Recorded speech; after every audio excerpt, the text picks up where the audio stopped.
what I find about, we've had a couple of absolute clangers, not from the umpires the past couple of weeks, but from the AFL's communication. So 1 week it's Laura Kane saying, oh, no, they're trying to justify what happened, how North Melbourne was robbed against Collingwood. Well, the Jackson Archer one, is a case in point.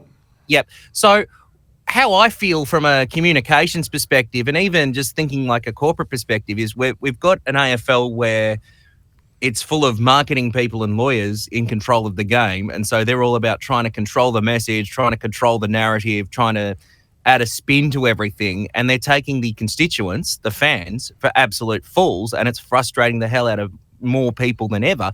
And what I also find is when they do this sort of stuff, I think that actually impacts umpiring as much as fans abusing them or players abusing them on the ground, because more people get frustrated and talk about the umpires' mistakes than what the umpires are actually doing and what a hard job they actually have, because it's the spin that frustrates everyone. And it's just saying you're wrong, or yes, there is some issues. Like it wouldn't have been hard for Andrew Dillon to say, we've got a 4-umpire system, we've got some grey areas of rules, there is some teething problems with certain aspects, bear with us. I think the football community and the fans would be a bit more tolerant if they heard that, rather than, I think it's never been better than ever before. I think that's pathetic. I feel like, it's the AFL that are probably hanging the umpires out to dry on the basis that they tinker with these rules and interpretations throughout the season. They would be coached and schooled throughout the summer on how to umpire a certain style. And as a player, you're coached to do the same. So you play a certain style. I've never really seen clubs mid-season start to change the way they play to a degree that the umpires would have to adapt to and start to officiate the game differently. Like, yes, you can tinker with your game plan and start to do things, but they're literally having to change on the fly week to week at the moment. And when you've got ex-umpires coming out and saying that they're genuinely confused as well, or from Laura Kane's messaging 1 week about the 50-metre penalty, she said she's going to continue to come out and give updates on controversial decisions, and then 2 weeks later she's like, no, all comms are stopping on controversial decisions, so they're not going to comment. Well, because I think it's just confused everyone. I think the intent was right to come out and clarify, but it hasn't clarified, it's confused. In turn, it's put more pressure on the umpires. And as much as we say that it's an interpretation change, not a rule change, it's a rule change. Yeah, I mean, it is. It is. They're rule changes because it's vastly different. So we're putting more pressure on the umpires, and I think the AFL's got to be clear. I agree with what Dylan was saying. It's okay to say we're in a transitional period, we're making mistakes, but to be clear, this is how it's supposed to be interpreted. So at least we can go, well, that was a right decision, that was a wrong decision, so we know it. I think everyone, as much as we can be critical of umpires, or fans can be critical of umpires at the game, I think we know it's a tough gig. And I think if we get clarity around the rules, we accept there's going to be some mistakes. There were some howlers on the weekend.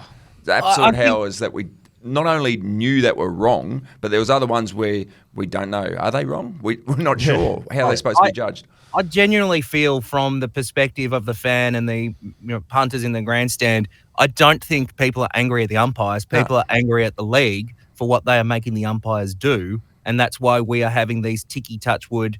It's super pedantic, and I think it's gotten to a stage as well with certain interpretations, and this maybe you could be drawing a long bow, but I was thinking about it last night, particularly when you're looking at CTE lawsuits and things like that. The lawyers sometimes interfere, and this can happen in any workplace. The lawyers will interfere and go, we need you to crack down on this, or you can't do that. So all this grey area, which just leads to more mistakes and more things not being able to get done properly, because there's so much rules within rules within rules within rules, and it's just frustrating people. But yeah, at the end of the day, the fans are not angry at umpires. I think the fans are actually just angry at what the league is putting them through. Well, to that point, it sort of flows over to the tribunal and stuff as well. If you've ever seen a tribunal case or been to a tribunal case, it's effectively a court case. There's lawyers in there arguing. There's no game sense or game feel to it. And then that also is confusion as well, because you sat here last week and said you thought Dangerfield should have got off, which he did. I thought he should have got done on the basis of what we'd seen. And then we've seen the one last night as well, the Carlton defender running straight in the Richmond player's head. Yeah.